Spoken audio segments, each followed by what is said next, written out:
Ez ezan, dos amigos ontzia esklabotzaren kontrako ontzi bihurtu zuten geroztik.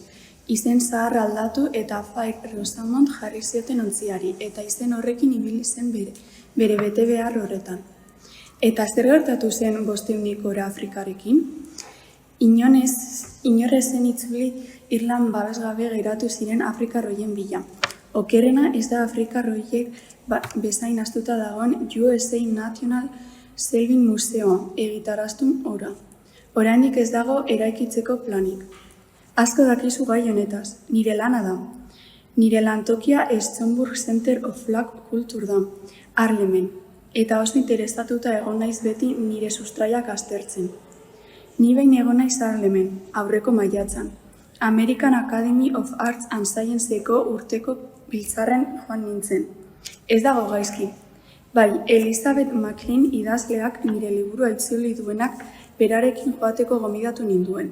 Ez duzu sinetziko. Han agertu nintzen nire trajea jantzita akademiako atera, baina konturatu nintzen mugimendu gutxi zegoela han inguruan.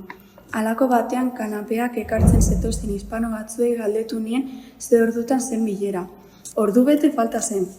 Eta zer egin zenuen ordu betez? Buruan neukan gauza bakarra zen nik Harlemen erdian negoela, gutxi traje batekin. Nahiko nuen kafe bat hartzera joan, baina ez nintzen ausartzen han inguruan tabernara horren dotore jantzita sartzen. Beldurra nuen.